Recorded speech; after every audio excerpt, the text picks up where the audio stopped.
a heartfelt welcome. I'm Esther Buerki, the passionate author of Living Without Fear, a book that has touched many lives, and the co-creator of the Amazon bestseller Inspired Journeys. If you're here to explore a world of new possibilities and find inspiration, you're absolutely in the right place. If today's episode resonates with you or someone you know, please share it. Let's spread the message of hope together.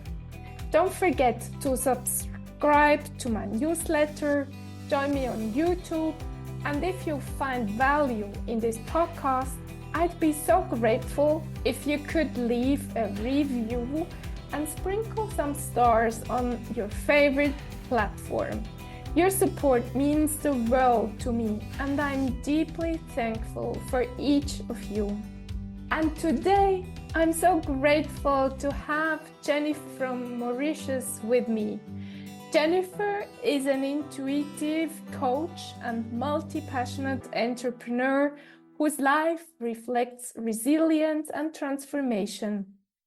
Overcoming childhood abuse and high school bullying, she found strength in her grandmother Ivy, who offered her love and support. Jennifer's travels as a travel agent became a source of healing and self-discovery.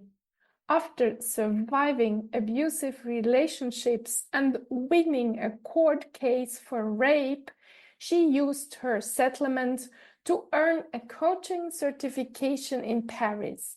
Today, she helps women find self-confidence and inner strength, believing the past does not define the future. So, welcome, dear Jenny. Thank you, Esther, to welcome me on your podcast. Thank you. Let's start with your turning moment in life, Jenny. Which has been the first one? Like you say in your introduction, I was child abuse. My mom was hating me, like she didn't like me. She beating me without reasons and always reject me. And at 4 years, I always have some flash, and she was working, also my dad, but when she was at home, I just I just was abused as a child, and to me it was like normal, you know. I was going to school with how we say on the body we have marks from to be beaten, Mm-hmm. bruises. Yeah, we say bruises, and Yes. you now in this now like my cousin when I was 7, but she was just reject me, beating me. What she has in her hand, she use it and she just like plastic roses. What she would tend to help me, she helping me. She was beating me, and she was always oh yeah, she was destroyed. She She was was this beating you with whatever she yeah, had in in her exactly, hands. exactly. And And my yeah. and how was that as a child? I imagine it must have been so sad. Sometimes I remember how terrorized I was Mm-hmm. and how lonely I was. Mm-hmm. And Did you have siblings? yeah, but Brothers? two grandmother, 20 years of difference, same Oh, parents, okay. but 20 they years are, difference. yeah, they, my grandbrothers are like my father. They run away when Oh, there is problem. They oh. are they are not. We say like the daughter looking for the man she has known like a father brother. I don't. I searched for Mm. the opposite of my brothers and my fathers. They were Mm. uh, each time they have some challenge at home. But to me, who was raised me was my grandmother, as you say. She was living between France and Mauritius. But I Mm. remember that because, the memory child is not like us as adults. And I Mm-hmm. remember when she was not at home, she was in Mauritius. That was the moment when my mom was beating me. Mm. So you grew up in France or in Mauritius? I was born in France, but baptism in Mauritius. I never cut off the roots with Mauritius culture. Each year I was going to Mauritius, and I remember telling my friends at primary school, I I will go to Mauritius, and they tell me, ah, Mauritania? No, they didn't know 25 years ago. Yeah. So yeah, So you did your school in France, your primary always. school. Yeah. And when did you go to Mauritius the first time? Oh, I was 6 months, a baby. Hmm. Okay. So your mother brought you home to your grandmother. Now in the family, more because Mauritius is a melting pot of origins. You can Mm. have Chinese, Indian. We Mm-hmm. don't say here, I don't want to offend, but in Mauritius, we don't say French because they were colonizer, Mm-hmm. French and Britain. And we call people, there's Creole. Creole was descendant of Mm-hmm. Africa.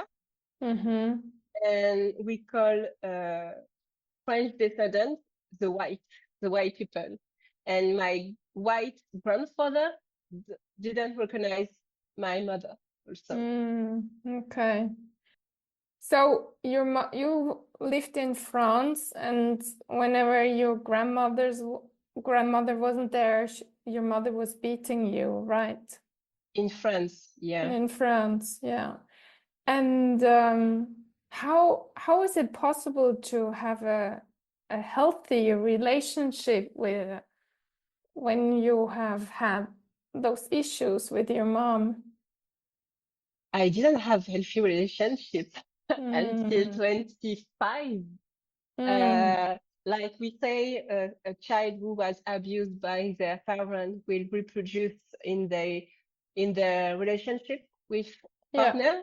yes, I I right. I I had to me love was material love because when my mom Mm, was beating me, she forgive herself by buying me what I want, a mm, Barbie doll, Disney, you know. mm.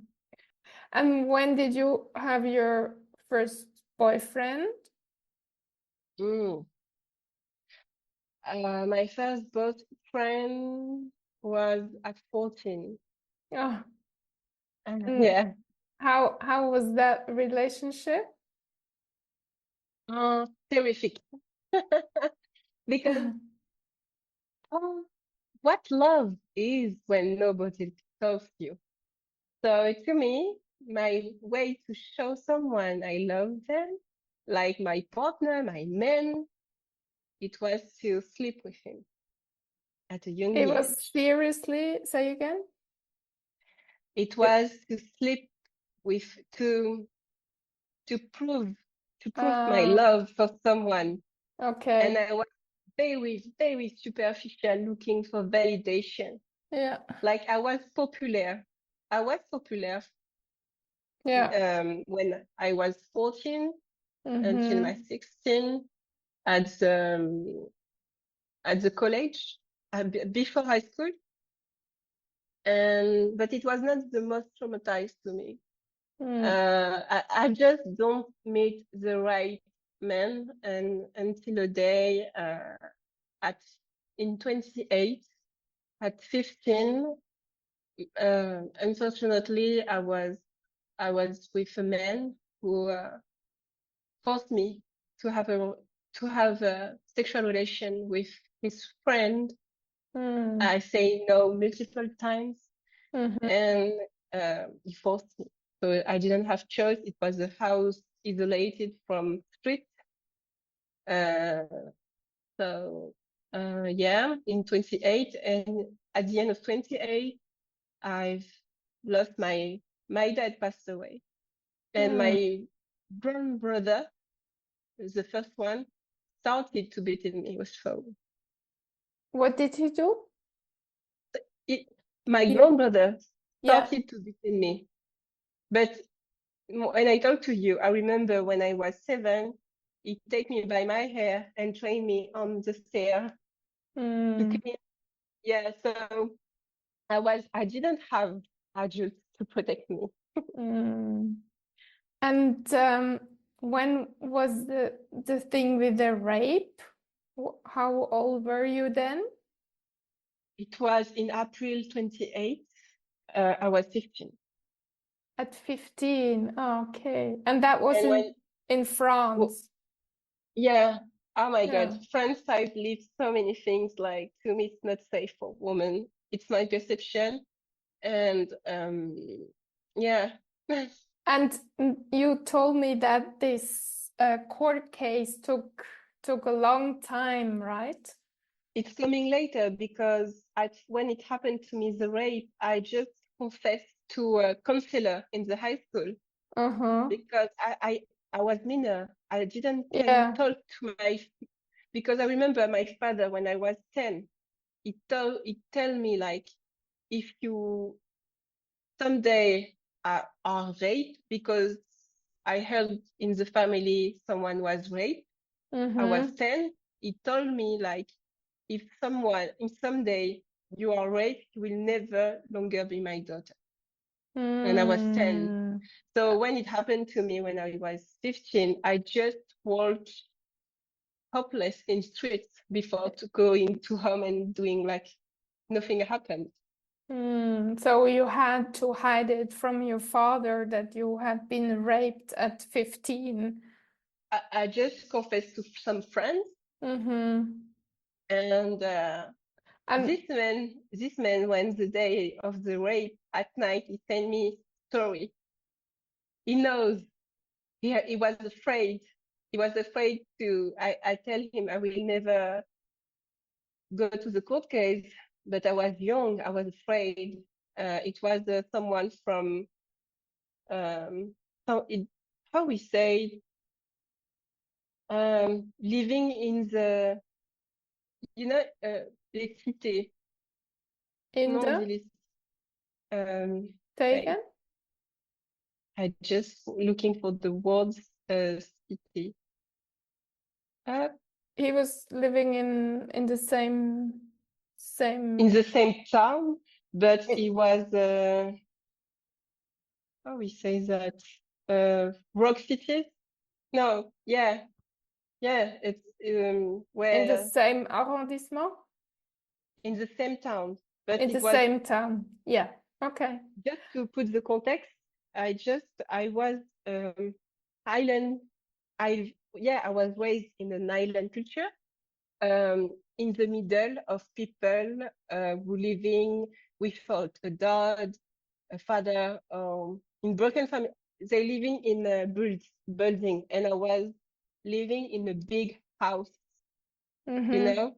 Yeah.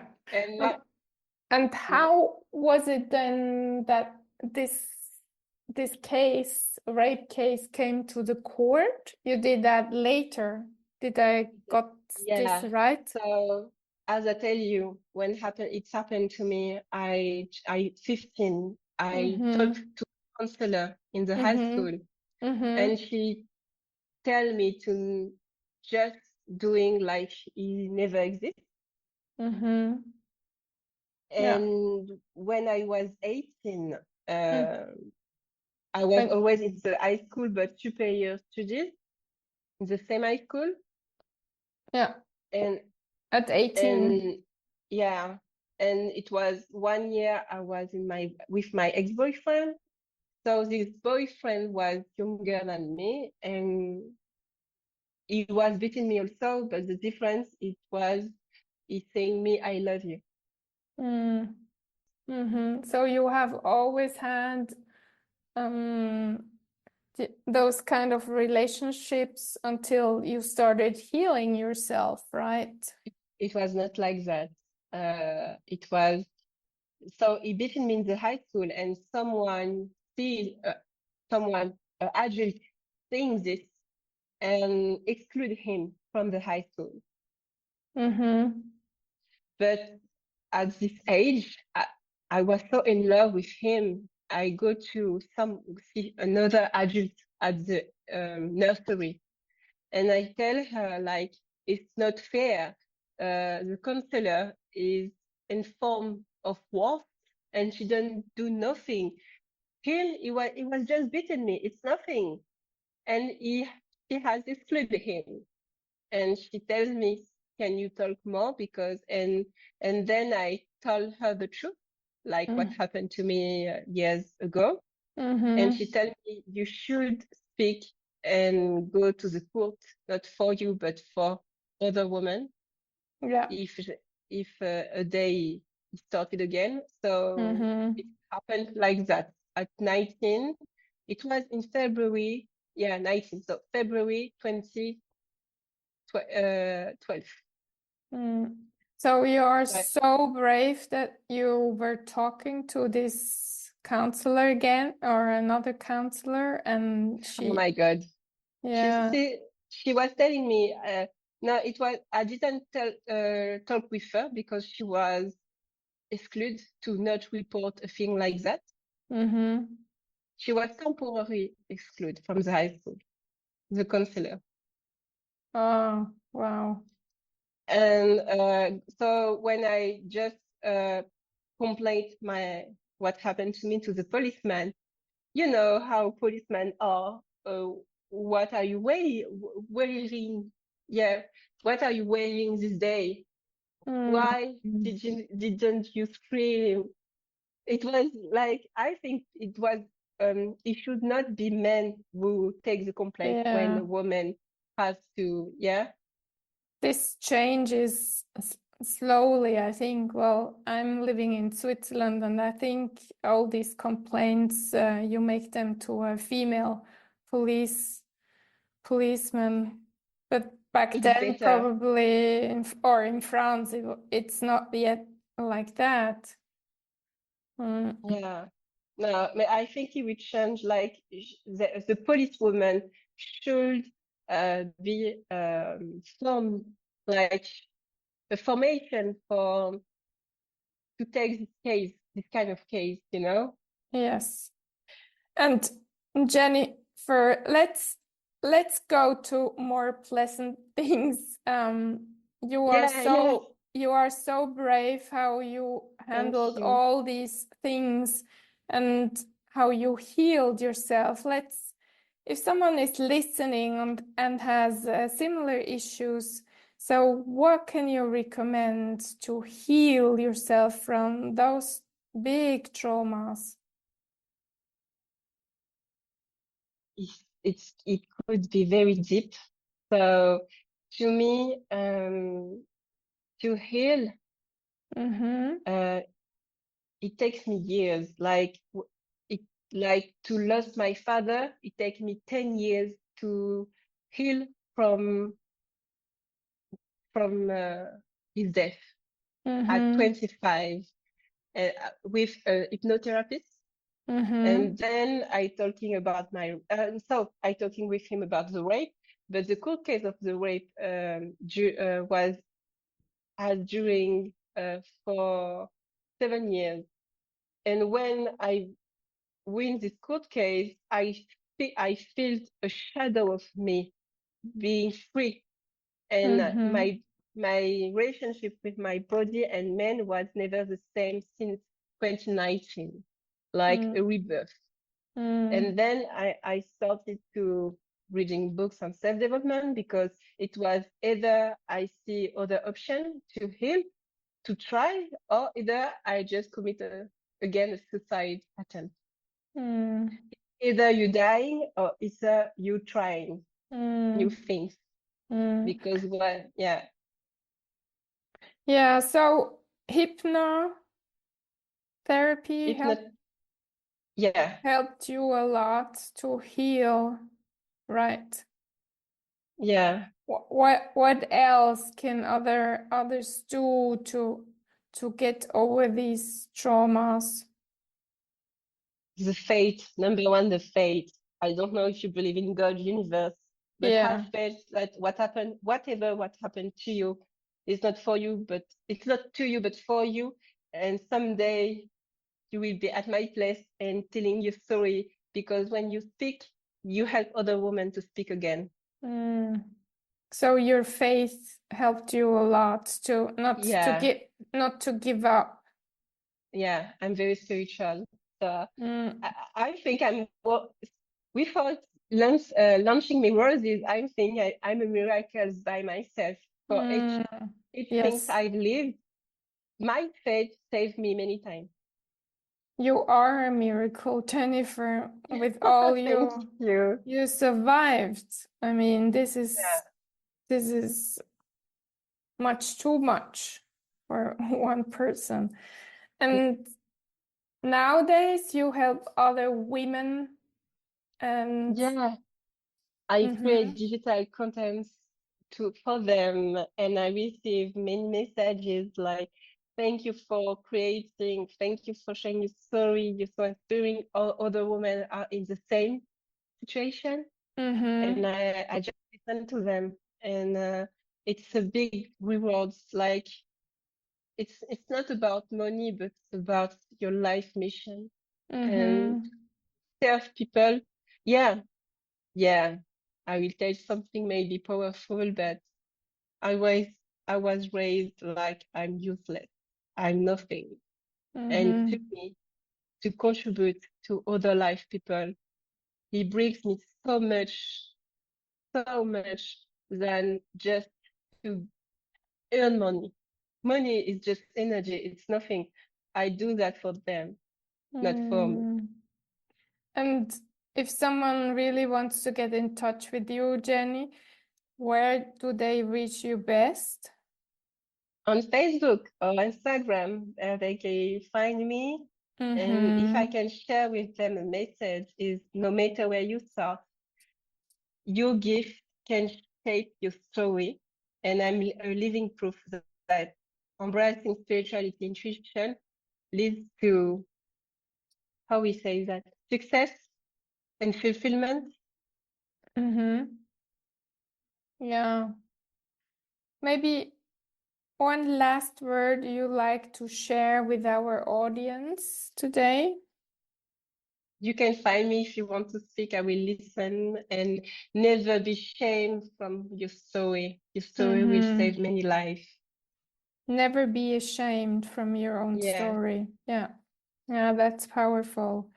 And you need to get there because I imagine that someone is telling herself a lot of stories about which aren't true in these moments, right? yeah. Yeah. So thank you so much, Jenny, for having been here and shared your painful story. But there is, as I You said in the Esther. as I said in the beginning, believing the past does not define the future, and I think this is so powerful. Thank you so much, Jennifer. And thank you, dear listener, for spending your precious time with us today. And in case you feel worthless and nobody seems to like you, we tell you, you're amazing, we love you, and you're a gift to everyone who crosses your path. And please tell yourself these sentences over and over again. Have an amazing day and talk to you next week.